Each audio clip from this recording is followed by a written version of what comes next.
Welcome to the DNA of Things, where we explore how your potential is unlocked at the intersection of DNA, environment, and behavior. I'm your host, Dr. Jeremy Koenig, and we are delving into the science and stories behind personal transformation, providing actionable insights to help you thrive. Today, we unravel the mysteries of genetics and human potential, turning complexity into opportunity. And specifically, this is through our conversation with Andrew Steele, an Olympian turned entrepreneur and a pioneer in the field of consumer genomics and functional health. As a former elite sprinter for Great Britain and an Olympic medalist, Andrew transitioned from the track to co-found DNAFit, a trailblazer in genetic testing for wellness. After its acquisition by Prenetics, Andrew played a key role in developing health tech innovations, including COVID-19 testing solutions for major organizations like Disney and the Premier League. Now he is the co-founder of Stride, and he's redefining personalized health with a multi-omics approach that integrates genomics, microbiome data, and clinical care.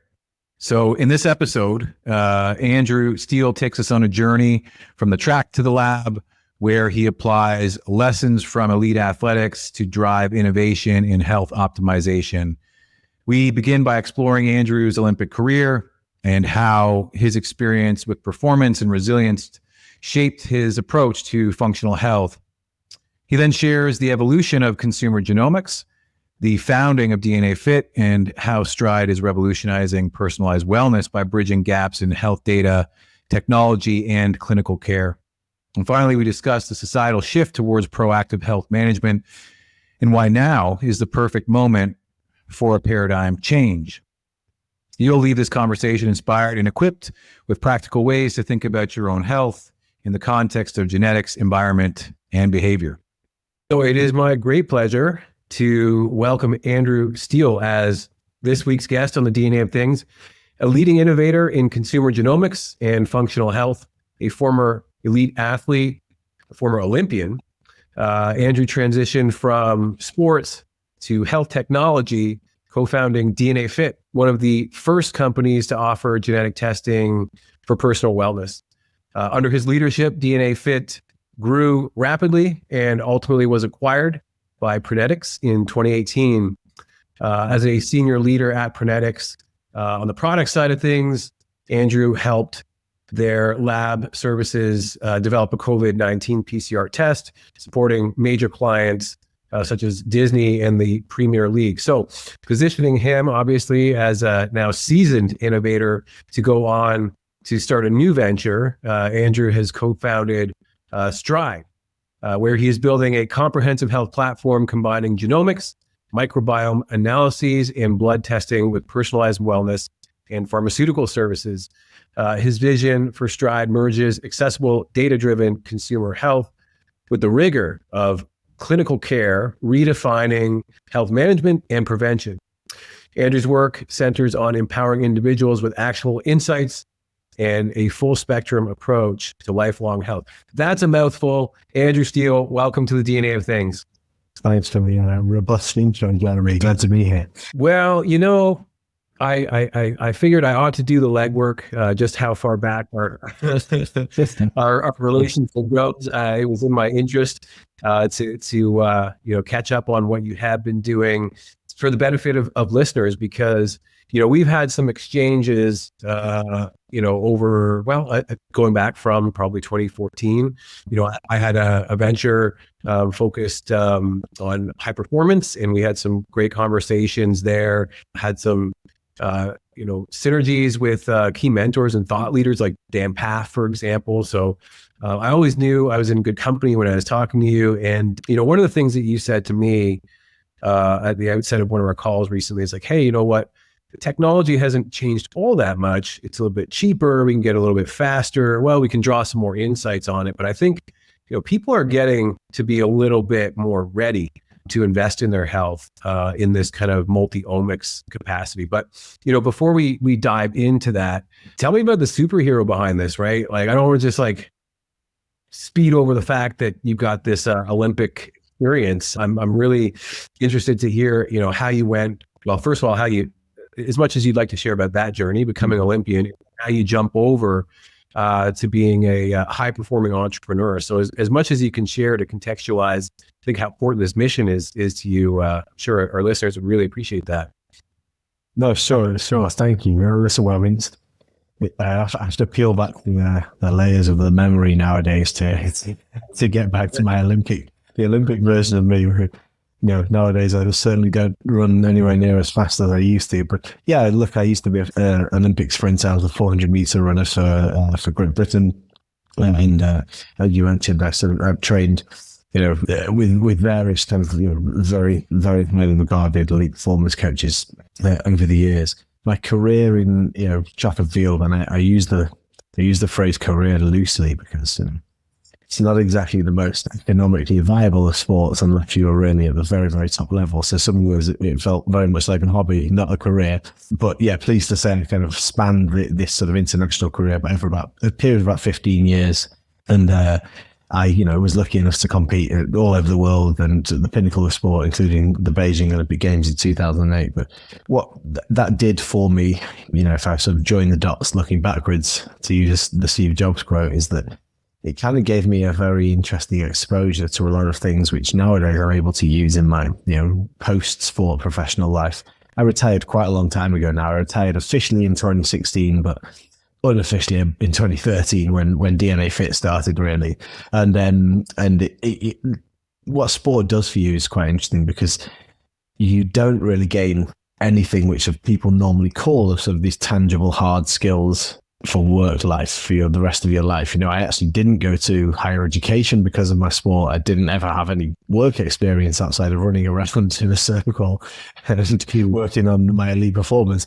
And so I had no education and no work experience. And when I left the sport, I found that actually that wasn't so much the barrier. The barrier was just actually being able to have the opportunity to use the other skills I've learned in sport, which were the ability to kind of perform and these softer skills and how to, interact with people and just have these less tangible soft skills that are quite good. So I'm really glad, really proud of the fact I had an elite sporting career, but I'm almost proud of it as what it's allowed me to progress into as a person, as opposed to my, achievements on the track. Because I was good, and I did end up with an Olympic medal from Beijing, but in a roundabout way. So the story of that is I finished fourth at the time in Beijing in 2008, and then 9 years later, after I retired from the sport, I saw a tweet from the IOC, which basically allowed me to be upgraded from fourth to third, because the Russian team who finished ahead of us has been retrospectively disqualified for a doping infringement. If any of your listeners watched the documentary Icarus on Netflix, effectively it was a fallout from that. The team that beat us to the medals at the time were involved in this doping scandal. They were disqualified and we got upgraded. So 9 years after I ran the race and after I'd left the sport, and luckily I just still fitted into the tracksuit, and we were awarded our medal in London in front of a home crowd actually, which was great. So I did get an Olympic medal in the end, and but it's helped sort of inform the rest of my life in ways I didn't expect, really. Wow. That's amazing. I wasn't aware of that story and how closely you were connected to that Icarus documentary. The funny thing is, actually, people always say, that must have been a real shame for you. You didn't get to win the medal at the time. And on one level it was, but actually I prefer it this way because I'll tell you why. I've had a lot of opportunities since my track and field career ended. But they only really came about because I was forced into a corner, and that corner I was forced into was because I didn't make it to London in 2012, which was the biggest thing I was working towards in my entire career. Of course, British Olympic athlete at peak age, with a chance to medal at home Olympic Games, and I didn't make the team. And so what that did was it forced me into this corner where I had to be very, very open to opportunities. And one of those opportunities that did come, which led to the sort of founding of DNAFit, was an opportunity that if I had won that medal, I probably would have made it to London in 2012. These small trivial things, and we're assuming a lot here. Let's say I'd made it onto the London 2012 team, I would have batted that email off as a potential sponsorship opportunity and just passed it over to my agent. But instead I looked at this and I was able to say, maybe I can offer some value here. And for some reason, I went back to this initial email from the guy who was looking to commercialize this science. and gave some what I now know as product feedback. And I didn't know what product was, or, I had no scientific background, no education, let alone scientific background. And for some reason, the position I'd been put in, because I didn't win that medal, led me to actually, remove the blinkers and be open to opportunity. And that actually, framed the rest of my life. So I'm very thankful. And then in the end, I got the medal anyway. So I ended up getting the best of both worlds. Wow. I mean, incredible story, and speaks to the tenacity. Tenacity is one thing that I'll certainly add is one of those quote unquote soft skills. I suppose it's implicit when running something like the 400 meters, when the gorilla jumps on your back at around 300, and that's when you got to keep going. So Yeah. It's a tough training. Yeah. Training volume to even get. Mm-hmm. That's right. I mean, people often sort of think I'm being sort of using a lot of hyperbole here, but when we talk about talent, the first thing people think about is kind of like physical ability, right? You're born with genetic, God-given, whatever the phrase is, like that sort of physical ability you may have. And I rank very low on that spectrum. And now that I don't train like all the time, and it's not my job, I realize that where my talent was in the ability to withstand discomfort. So I was world class at putting up with pain and pushing myself through that pain. I was not world class at any of the fundamental elements which you're using that pain for. Right? So the 400 was perfect for me, because basically I could kind of trade an arbitrage between like physical gifts and this sort of psychological gift that I had to push through the pain better than if I was in a 100-meter race, for example. And we get into this nature versus nurture debate, but that's a strong factor that now I feel even more convinced of, now that I've retired from sport and find myself going for a run and not even being as good as like the random guy on the street who was never really a runner. Right? So like you said, it's very different for me. Right. Well, I mean, it's amazing to, see now how you've taken that, even like as far as I can tell, and even productize just that. What I would call is like a first principles of biology, right? So you've got your DNA, like what you come into the world with, and then the environment, just where you happen to be. And then the third thing, I like to think of it as a, Venn diagram, 3 loops, right? Third thing is, what you do, what you going to do about it. And, a lot of that I think comes from, the self-knowledge of, as you say, that your natural innate capabilities, and then also those weaknesses. Certainly there are latent talents that I think, if it is running, sub 50, or in your case, sub 45, 43, 44, or maybe 43. It was what is the world record now for the 400? Are we dipping down into the 41s? Still 43. So you're in good. You're in good competition. So we're comfortable to be in that. And certainly, I think like in the 400, I agree with you. There's more room for work ethic, but we know, both of us know by looking at the molecules, there are folks that respond extremely well to VO2max training much more quickly. Others recover from training in general. There's the anatomy that you show up with. So, to hear about what you're doing now with Stride, and really making this available for, the masses. I mean, I'm sure this obviously would certainly apply to the Olympians of today, but, what's your thinking in terms of, let's say the key innovations in let's not limit it to genomics, but just maybe the industry of personalized medicine in general that has got you to go another round with with Stride and say functional health 3.0. So what's got you excited about that, and what's your vision for that offering? Yeah, well, look, if you alluded to it before, when we started DNAFit in 2013, we had to kind of like wrangle an industry out of nowhere in order to make the business exist, right? And what ended up happening is you end up getting associated either like with really weird kind of niche technologies, either with really super high-end elite performance technologies, or you sort of actually conversely get sort of overstated in terms of what the technology is. So there was a lot of, you may remember this, into this first wave of consumer DNA testing. It's like learn about your DNA. And that's, people almost thought that's all you needed to know, right? You know, like it was like, this is going to tell me everything. And of course, it was only ever one layer of information. It was just a layer of information that suddenly we had access to at a commercially viable price. But I'm a big believer in traditional kind of medicine tends to almost like look down on patients or consumers in a way to say, well, they won't know what to do with that data, or you can't just give the end user all that data. And of course, that we've come a long way since then. So there was almost like a Dunning-Kruger effect. So people thought it was more than it was at the time. Then there was kind of like a realization that it wasn't what we thought, and it went sort of too far with, well, it's not worth anything. And then I think, and what I feel is the very strong why now is behind like health tech that I've only really tapped into since we launched Stride, and I almost took me by surprise. And when you actually look at it, you can see like one of the biggest podcasts in the world is The Human Lab, which is an extremely deep dive, 3 to 4 hour sessions of super niche like scientific and health protocols. And that's because so like very niche science has become pop culture, which is really interesting. The other thing that's happened is like the ubiquity of very in-depth wearables and biomarker tracking.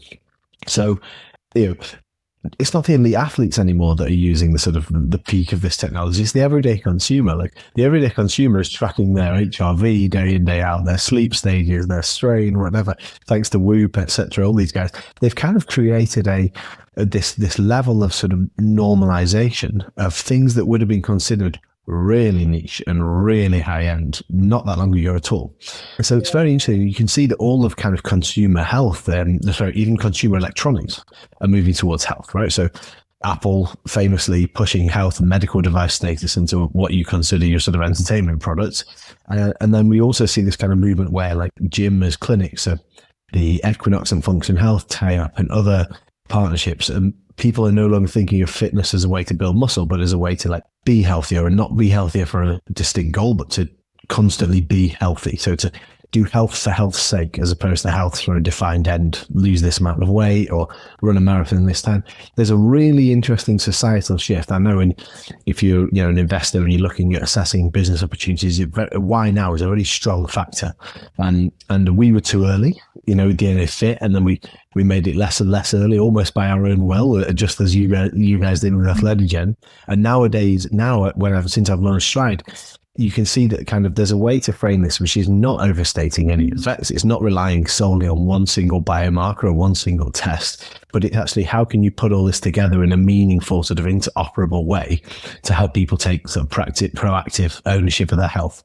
And the data sort of out there supports that this is what people want to do at a time when kind of public health systems are getting more and more stretched. People are sort of willing to self-pay and spend to actually take like proactive ownership of their own health. But doing that is quite hard currently. So with Stride, we're hoping to fix for the problem where if you wanted to take ownership of health, you go to different providers for different test types, different provider for your wearable data, trying to find a practitioner that understands this stuff, knitting all this together is like a consumer's job. And we're trying to take that job out of their hands and make Stride sort of the single home for this kind of health optimization. Yeah, really great job of succinctly summarizing that. One thing in particular that stood out to me that you said there is like, well, is it the complete data set? No. Okay, well, we also got to be very careful not to overstate. But just as you were talking, it made me think of like, okay, well, here's like the Copernicus version of the universe that we now know because of telescopes, right? So it's like, we've shifted our perspective on the universe. We are not the center of it, and the things are rotating around us or orbiting us. We're around the sun. And then, the next generation, you've got like the Hubble Space Telescope, right? And and so you can see the far edges of the solar system, and deep into the universe, and even beyond, starting to see some of these galaxies interspersed therein, and even getting understandings of their behavior. And now we've got the Webb telescope out there, which is this like open access data repository of the whole known universe, or there's where we want to get to, right? But as we are pushing the edges, the boundaries of our understanding of all of space and time, it's like, well, there's still things that we can do today to build better bridges, to build safer cars, to and then of course we use all that information about the physical world to make things even better. I kind of look at ourselves as that kind of deep dive of mystery, if you will. And so there's something to be said for this thing that you pointed out with the Huberman podcast and pointing on health, deep health understanding, or deep science understanding as like pop culture. I think more and more that the tools become more personal. I think people take a personal interest. Like there's this notion of hey, why not have a PhD in your own body starting at a young age? Because it's those decisions that you start to make early on that kind of the sum of marginal gains all of a sudden add to 10, 20, maybe 30 years of health span, because you made decisions about, your personal biology. So maybe not everybody listening knows that there's a landscape of genetic predisposition to various chronic disease, let's say, whether it be heart disease or diabetes or Alzheimer's, and everybody's landscape is, for all intents and purposes, unique, and it's up to them to find out where those risks are. Similarly to an athlete, right? It's like knowing that, I have a risk of an Achilles tendon rupture. Well, what the good news is I have a coach that knows what that means, and they can vary my training load, and they can give me prehab before they give me rehab, so I don't have to suffer a potentially career-ending injury. It's like, I think it's kind of like that now, like what we were able to do, for certainly for athletic performance, as we've proven, but also, now getting into the space of, health span. So you started Stride this year, is that right? What's different about Stride compared to DNAFit? Well, I mean, you touched on it there. Right? I didn't expect to be using astrophysics sort of as a metaphor for a health transformation tech. But you're right. But it's not a bad metaphor, right? So the truth is, it will never end in terms of what you could know, right? We'll never let go. Hey, now we know everything. It just doesn't work that way, and that's a little bit where sort of I think the companies, even like ourselves in the early days, probably overstated some of what we thought the impacts that just genomics alone was going to have, or a genotype array that was giving someone some insights was going to have. Right? The way and we've been trying to think about how do we talk about what we do at Stride, and it's basically almost like a kind of jigsaw puzzle, which you never know how many pieces there's going to be. So you just keep adding, keep putting more pieces together, and hopefully that gives you a better view of the picture. So what we're doing with Stride is this, as you mentioned, a multi-omics approach. So traditionally, you would find businesses that came in with one test type, and they monitor the test type. Say, I'm a DNA testing company, I'm a blood testing company, and then eventually a microbiome testing company. And that's great. But we're trying to do a little bit more than that. So I'm trying to get sort of the best in class kind of health optimization tests that we can look at from a lab's perspective. So of course, there's a genomic profile in there. We've got a microbiome, gut health. We'll have an oral microbiome test in the future. And we're looking at some other interesting biomarkers like longitudinal cortisol and a few others, right? So we're trying to be as multi-omics as we can for now. We'll grow that, probably with biological age, etc., some other epigenetic stuff in the future. If you can get the picture there. What I'm very interested in, though, is firstly making those tests as simple as necessary while being as detailed as they need to be. So sort of, putting sort of biology in black and white in ways that is understandable and actionable with the necessary depth to be there. We're also running this in-house. So we have an in-house lab. One of the sort of major limiting factors for making these things make sense is most startups use a very small group of established labs.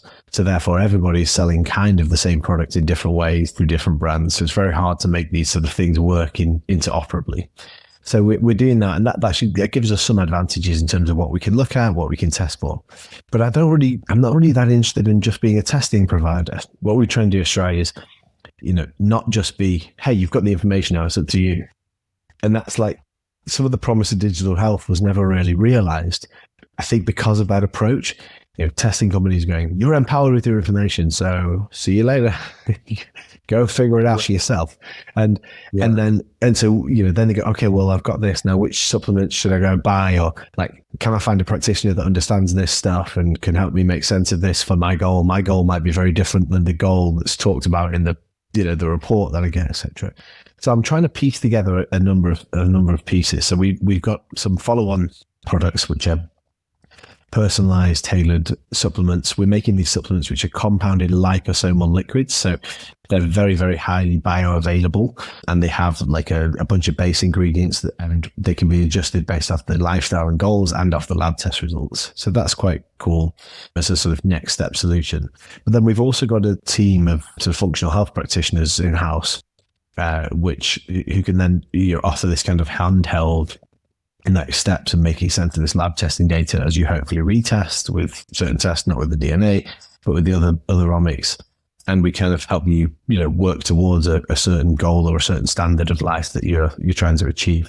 So that's we're trying to knit this together. The fourth thing that I'm really interested in, and this is what we've launched one service towards this, is if you're actually unwell, generally speaking, companies like ours historically would say, sorry, you better go see your physician, right? We'll sell you a blood test telling you we'll optimize your health. But if you've got your thyroid out of range, we'll say, not our problem anymore. Sorry, we can't optimize your health.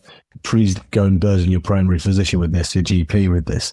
So I'm really interested in how we can offer like a solution when something like that occurs. We won't be able to cover every condition, but to start with, we've got a narrow range of cardiometabolic conditions where we can actually offer an e-pharmacy prescription service alongside that, where you then have the telehealth support from a clinical perspective that is linked up with the functional health and the testing data, etc. So we're trying to build this sort of full stack vertical into the mix. We got a long way to go yet. It's very early days. We only started shipping about 5.5 months ago, earlier this year. But we've had great traction, and hopefully we build towards this kind of amazing little ecosystem of like health data and functional health practitioners, some wellness end of the spectrum next steps and some clinical end of the spectrum next steps as well. Right. Well, if history is any indication, I have a feeling we're off to a great start. I love what you said there on the full stack solution, but it's not just the technology, right? It sounds like to me, it's like the coaching and the telemedicine. So you've got this high tech and you've got this high touch, which is really, really important. Like the thing that I'll share like about my own genetics personally is like when I'm an athlete, when I was an athlete, certain things were interesting to me. Basically it's like, higher, faster, stronger. Right. And it was really all about these tangible performance goals and all the things that were going to take me to those goals. So optimum nutrition, optimum recovery, effectively I broke it down to like, show me where the quicksand is. So what's my injury vulnerability? What's the minimum effective dose I need on training? Because, time is it's a non-renewable commodity, right? So you got to spend it wisely. And then the third thing was, how do I recover quickly? How do I avoid plateaus and burnout? So there's a huge opportunity there on nutrition. But as I start to take a second look at it, running more as an entrepreneur, the goals are different, right? And even though let's say I've been thinking about DNA for 25 years, right? Like I did my PhD in genetics and I researched gut microbiome stuff. I was a professor of nutrigenomics for a while before going to industry. I can't it's hard for me to look at my DNA objectively, right? And so actually having a call with a functional med doc actually revealed some things that, I didn't know or didn't think about before, like more specifically to do with some like cannabinoid receptors and, spoke to, basically the positive effects that I'm getting from exercise are critical for like, keeping my, mood elevated, let's say, which is actually pretty compelling because you might otherwise go the route of getting, some antidepressants or having it all be nutrition. And it's not to say that, that was, that's not an isolated discovery. There's like literally hundreds of things like that avail themselves as you are, particularly, goal-oriented. And goal-oriented might be to get off medication or to, not feel tired or not feel pain. Another anecdote is, my wife and our daughter, and this will probably speak to you, being a father yourself, is interested in, what things we were carriers for and what things were, passed on. One of the things I saw was that my wife was a carrier of the, less active MTHFR gene. Turns out that's what was passed on to our daughter. I had, both two good copies. So like even in our household, you've got genetic changes that could manifest in mental health issues, but could be preventatively addressed, proactively addressed with nutrition changes, right? And I think most families, when think about like, wow, under the household, there's different dietary requirements. I mean, older generations might look at that and say, oh, the women are acting strange because that's what women do. And it's like, no, there's definitely a genetic difference here. And this one isn't on the X chromosome. So it's really a fascinating time where, you've got the science that's more relatable and more usable. And, I really like your holistic approach. It makes me think of something that, oh gosh, what's his name? Brandon Larson of Red Bull. You might have come across him. He's now with NASA. He pointed me to a book called Thinking in Systems by Danella Meadows. And like what you're saying screams systems, right? It's like, cool, like energy in, energy out. What's the result that I want? And then what are all the different levers and their interdependencies? So I'm interested to know, how do you have a vision for the customer journey in that respect? Are you, in terms of how to make it holistic? Because if you try to take it all at first, it's like, wow, that's overwhelming, versus, just helping people kind of dip their toe into it. And is there a customer that you're more focused on right now, or are you may not even know, maybe the market's just telling you that, and you're kind of looking for the signal? What are your thoughts there? Well, yeah, I'm pretty good at being reactive to kind of to these signals, but what I found interesting is, like, when you talk about this health optimization business, understanding all your labs and your data, and you kind of think of these biohacker accounts as they're going to be your early adopters, right? Naturally, we do get that. But the amazing thing is, just like this sort of phenomena of, the human lab becoming pop culture, and the top 10 of all podcasts in the world are like heavily sort of, scattered with health and science podcasts, is that the customer is not who you think it will be. The customer is, it's unbundled from, because of the media landscape. The people that are interested to know this are now finding us through this kind of, very unbundled media landscape. It used to be that the only way they'd hear about you was through linear TV or newspaper media. And so that was sort of gatekept. But now you realize that the people that you don't think will be interested in this are really interested in this. So we're getting a crazy variance of like age and range and location and goals. And that's very interesting, because to me, it signals there's an opportunity which before we weren't able to access, because people, unless you were a huge business, people wouldn't even know this stuff existed. And it was generally sort of gatekept by practitioners, and not with any malice, just by nature of it being, the way things got to market. So there's an interesting opportunity here. And what I've tried to do with the products, and you'll notice when I talk about Strider, it's very hard to describe in one sentence. It's not like we're a new test for this, or like we're a telehealth dietary service, right? We can't do it because it's too broad. And in some ways that's deliberate. We're allowing this ecosystem to be unbundled or bundled as much as people need. So if they want to come in and get just the DNA test because they're super interested in this stuff we're talking about, no problem. Go in, buy the DNA test. If they want to come and buy just the supplement, no problem. Go and buy just that supplement. But what we're trying to do is like incrementally add value from this ecosystem. So if you do get just the supplement, we will say to you, hey, these things could be interactions with this, or this is how we could better improve your supplementation journey. You'll still be able to speak to one of our experts, etc. And we hope to sort of move you into this ecosystem in a way which sort of helps you find your own path into like this health optimization journey. So I am trying not to be sort of distracted by the obvious customer persona, which is the 45-year-old male with plenty of disposable income who goes on long bike rides at the weekend and is working towards an Ironman, right? These are the kind of customer personas we all were targeting for many years. But actually the people that are coming in here are like, a 55-year-old mom of 4, and then a young person who's just like super interested in this stuff because they got given an Aura ring. So like there's a real variance here.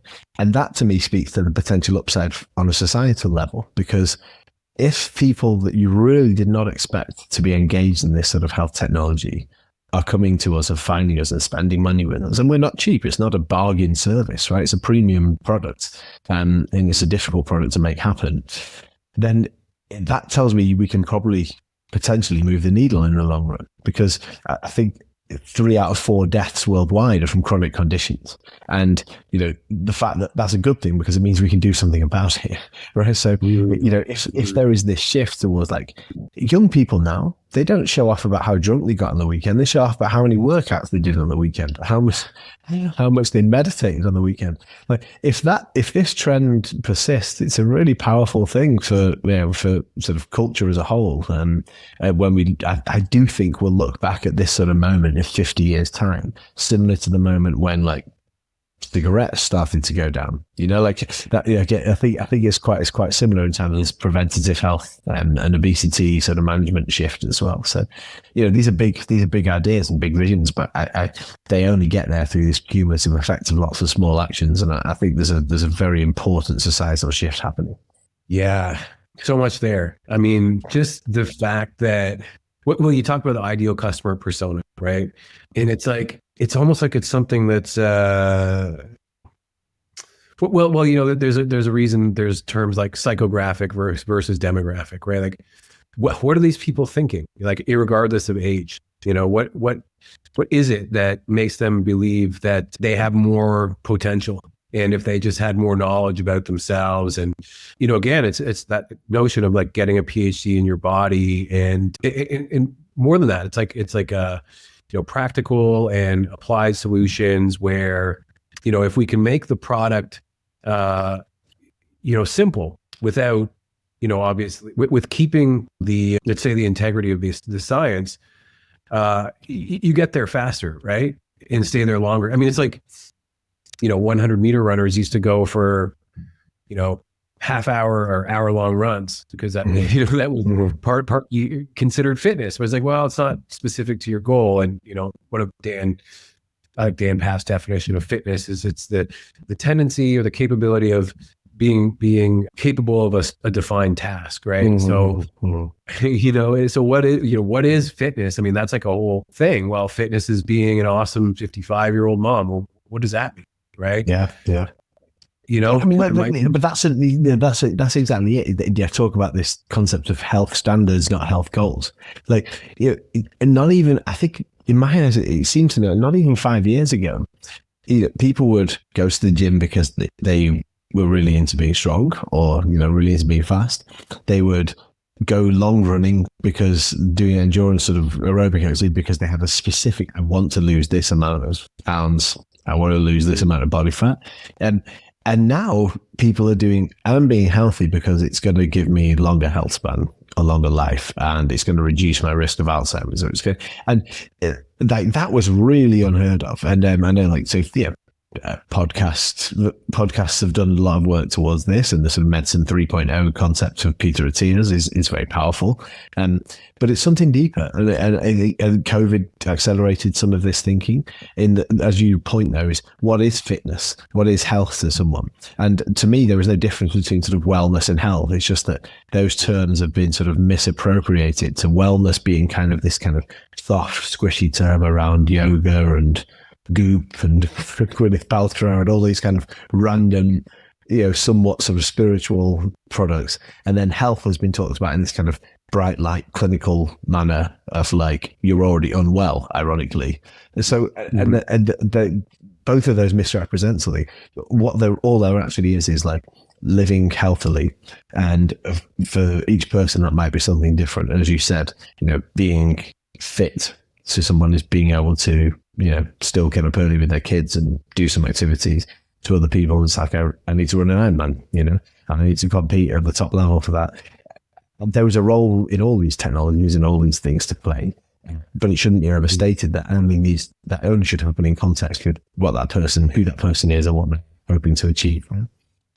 Amazing. Yeah. I'm interested to know, like, because you come at this approach as like let's say a non-classically trained scientist, which I think is an amazing thing, by the way. Like, as you referenced to, Steve Jobs, and things make sense in hindsight, right? And like one of the things that made, let's say, my time in academics so much more enriching was that, I thought like an athlete. And then what made my time in athletics more enriching is like, oh, I could think like a scientist. Although you could get in trouble if you over-indexed on one in the wrong place at the wrong time. But here you are. I'm really interested to understand that now. Like, okay, so you started with DNAFit in 2014, you said?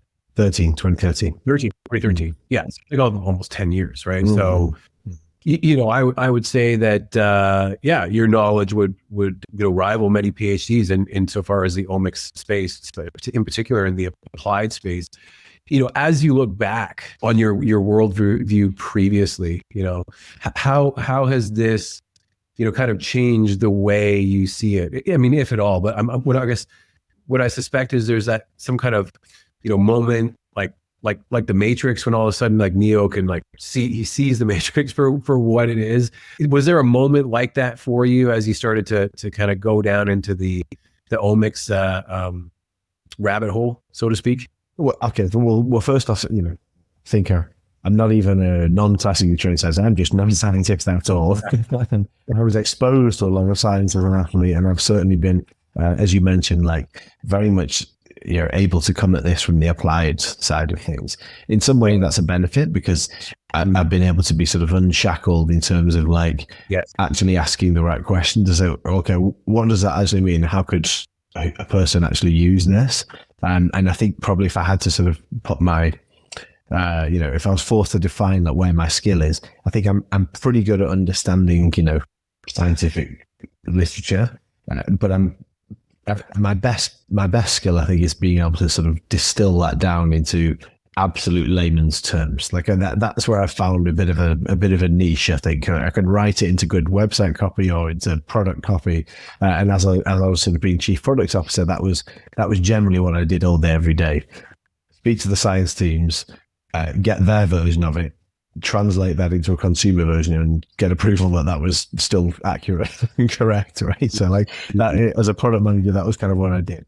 So yes, I'm very tuned in and passionate about the consumer end of this, right? That's really where I am. Absolutely not a scientist, and there are millions of scientists that would be able to do the fundamentals of this way, in a way better than me or than the businesses I've been involved with. But what it does speak to me is everyone has the kind of they don't know what they don't know. So if you're in academia, you don't know how 1 million people are going to end up using that research once 1 million people have accessed that product, right?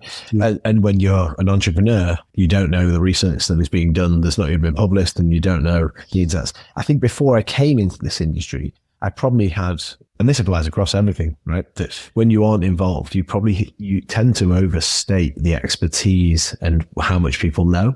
So, thinking about this before I came into this, I probably thought, well, the science is defined, right? And people know what it means, and I just need to find the right person that can tell us this. But of course, no one truly ever knows. That's the point of science.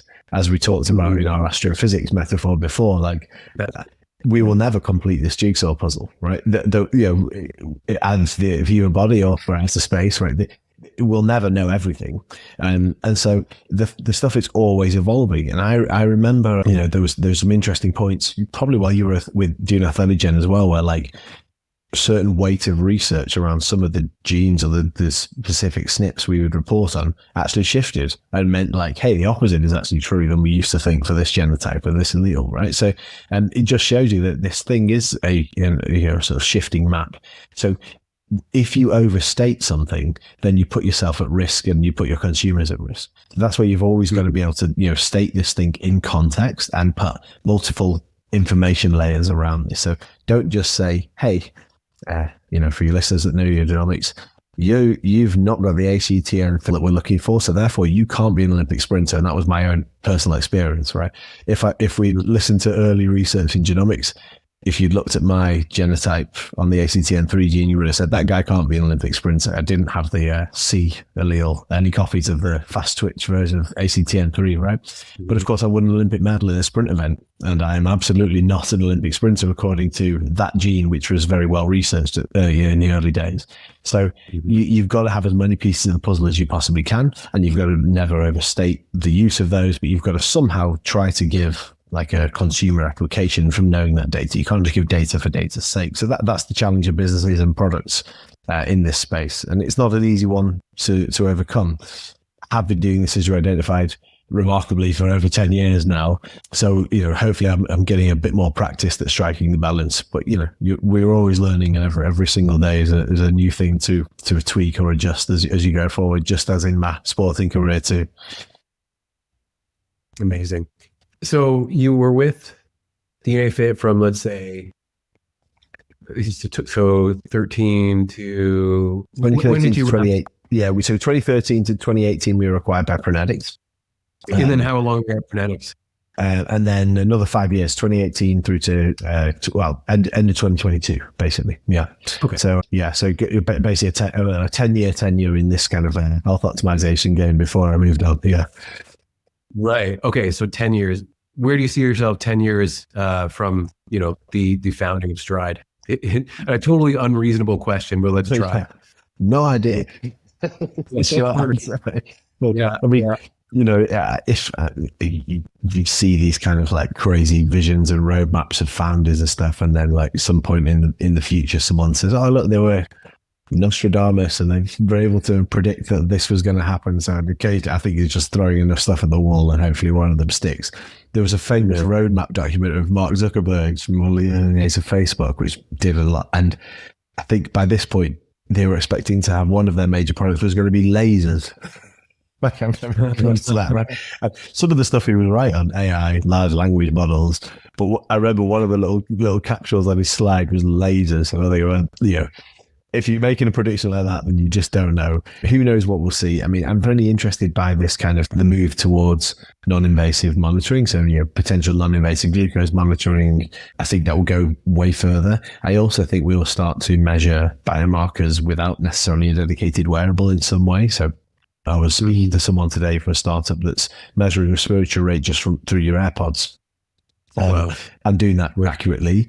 And that I can see us sort of being able to interact with this data in a much more less friction manner, which means that then, it lowers the barrier to entry further still. And maybe AI will provide a huge unlock in terms of imputing what your biomarkers may be without having to go through an invasive lab test or something along those lines. There's probably something exciting there, but I won't profess to be able to predict what that would be. Yeah. I'd like to see like a photosynthetic biosuit made from your own tissue as an exoskeleton. Well, I didn't expect that. I was asking definitely. That's good. Yeah. That's my prediction. You're going to what will the photosynthesis do with that power? Is that in your? Yeah. Oh well, I was full circle on our astrophysics conversation, because now you could go outer space. Yeah. Or, you'd be on Elon's. Right. Fair enough. Okay, I see. Right there, great. Yeah. Well, it's crazy. I think just with, everything we're seeing with artificial intelligence, like what I would do that took, let's say 18 months and $2 million with Athletogen, I can do now like in an afternoon. Right. Now that's not entirely fair, because I understand, I know, and I've learned from that. So I know what questions to ask and, what aspects of the product would be interesting. So, but no, looking back, the effort we had to go to create like a proprietary polygenic risk score for something as simple as like obesity. Now we can just open source it, right? It's like the effort and scientific expertise we needed to pay for in order to get to that on the early days, So you just don't know. We did ours. We did ours with like co-op. We did ours with like co-op graduate students, right? We'd have like 10 co-op graduate students come and culture, and it's so funny to It's funny, even in our space, right? A lot of what people always thought AI would be useful for was like making sense of big data in some way. And, that was some of the bets that some of these digital health companies, including 23andMe, kind of placed. And in the end, they were maybe again too early. And there was famously in the UK here, there was Babylon Health, which was ostensibly a great business, but they were trying to build an entire proprietary way of basically building large language models for medical triage. And then just as they were going out of business and actually delisted last year, I think, from the NY Stock Exchange. LLMs became mainstream and accessible through an API. Professor, it's like, well, that's why the why now is so important. If you're a founder of a business, you can't control the why now. Often, you can, like we did with the early days DNAFit, you can kind of start to be the beachhead and the vanguard of like pushing that why now. But when you do have those why now tailwinds, it presents such an opportunity, and that's what I'm very keen to do now with Stride and this kind of ubiquity of kind of health data and understanding. But yeah, these things change very quickly, and to predict it, I can't wait till we're all wearing our photosynthetic self tissue. Then maybe next year this way. Hey, look, I sent you 3 questions ahead of time in the preamble that I always ask at the end. Now that we've kind of chatted and so really the three questions are, if this was your last podcast, what would you say? So you've already said it, so let's summarize it. Okay. And then who absolutely needs to hear this message? That's number 2. And then number 3, who absolutely has to be on the DNA of things? So what guest would you nominate? Okay, cool. Well, so if I summarize kind of, if this is my last podcast, what would you want to say? I'd probably say something more profound than the things we've talked about, to be honest. This was the last one. There. Yeah, I guess so. Yeah, I mean, the overarching message is like, sort of, hey, I've got a really great business called Stride, and you guys can definitely check it out. But that's outside of that, I really do believe in the potential for societal change by taking like a self-owned, controlled, preventative health approach to this stuff, and I don't think we do that by having a kind of top-down only approach of like health system says you can have this for free, right? It has to come from within. And even just as you and I have interacted with that, the great coaches in the world, they don't just tell you what to do. They somehow give you the sort of internal impetus to like work towards the goal in the right way. So I'm really passionate about that. And I firmly believe in that. It's a strong conviction of mine. So that's probably the overarching message from a kind of like health point of view, right?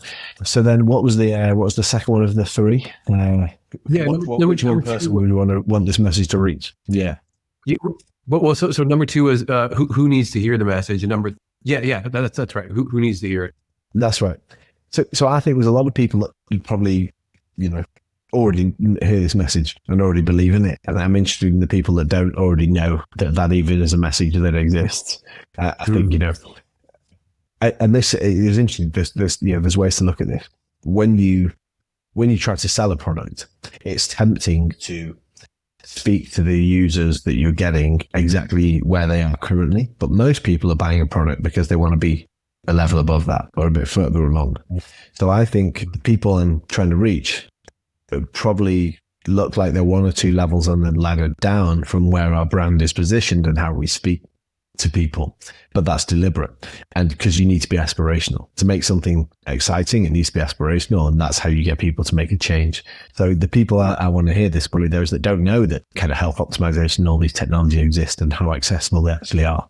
So as I said, been surprised by the customers that we've had in these first 6 months, that they aren't the typical like health optimizers who are super active on Strava, already wear a Whoop band, already track their sleep, etc. They're actually 1 or 2 levels below that, but they're working towards being at that stage. Amazing. And then number 3 is who would you nominate to be on the show? Yeah, good question. I think you may have spoken to him just recently. We discussed it. So great friend and advisor of mine, and also a high level athlete, Thomas Roos. So if you haven't had Thomas on, let's make sure it happens. I've done lots of work with Thomas over the years, and he's now based in Switzerland and do some incredible research. And also, and I love the world of elite sport, and I'm still pretty active in that side, even away from sort of health technology. And as is Thomas, I think he would be a great guest for you. Yeah, gosh, thank you for connecting that dot to me. That's so obvious. I was just talking to him last week. Yeah, excellent. Thank you for that. Andrew, where can people find you? So yeah, find me on socials, LinkedIn or Instagram. I'm just Andrew Steele. So my second name Steele is spelled with an E at the end. So Andrew and then Steele. So I'm there on socials there. You'll find me on LinkedIn and Instagram mostly is where I'm active. And then if you want to check out Stride, just head over to getstride.com and check out our products there. But yeah, do get in touch if anyone's been listening. Awesome. I will throw that information into the show notes. Andrew Steele, Olympian, serial entrepreneur. It has been an absolute pleasure to have you on the DNA of Things. Thank you so much. Thanks, Jeremy. Thank you for tuning in to this episode of the DNA of Things. Andrew Steele's story reminds us that our health and potential are not just determined by our DNA, but by the choices we make and the environments we create. From the resilience of an Olympian to the visionary approach of a health tech innovator, Andrew exemplifies how curiosity and grit can drive transformation. Today, we learned how multi-omics tools like those at Stride can empower us to take ownership of our health and extend our health span.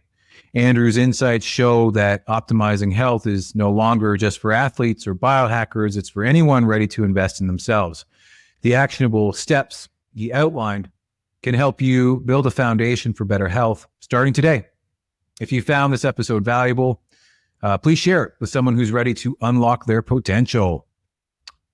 Together, let's inspire a movement toward proactive, personalized health for all. And until next time, keep exploring the DNA of your possibilities.